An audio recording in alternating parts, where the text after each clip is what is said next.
Hey, what's going on YouTube? Thank you for joining me for another segment on learning how to ride a sports bike.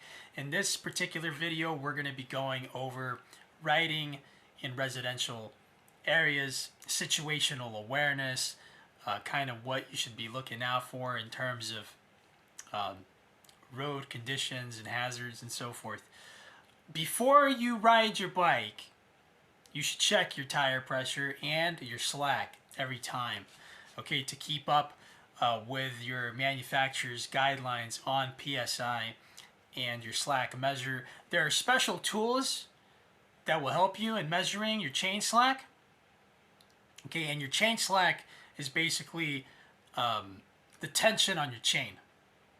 Okay, it shouldn't be too tight and it shouldn't be too loose. It should be just right. And you want to measure that every time you ride. And again, check your tire pressure as well. Every manufacturer has different guidelines for their bikes, but you'll find that in your owner's manual. So let's proceed. Here we are in a residential area and school zone.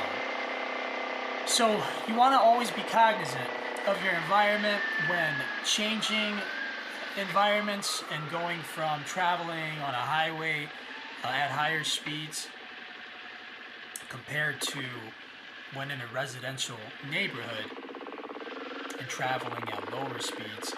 In this particular instance, we have construction, right? We've got road workers, so you want to be cognizant of that. We've got signage posted that there are crosswalks. We're in a school zone, so we want to definitely change how we ride and always be cognizant of complacency. When you're riding in higher gears, you're not shifting gears, right? Once you get into sixth gear, that's it. You're floating.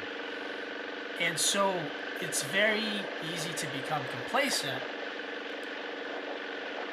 And that's what we want to avoid. We want to avoid complacency and always kind of remind ourselves that we may need to shift into lower gears and possibly come to a complete and sudden stop. So always anticipate obstacles in your environment even when riding at higher speeds. Okay? Because we're in a residential area and we're going to be doing more shifting of our gears to make our shifting smoother, we want to preload. That means we're going to be pushing the top of our foot kind of pressed up against the shifter, but not to where we're shifting. And so when we pull in the clutch, that gear shifting is going to be like smooth, almost automatic. And so that's called preloading, all right?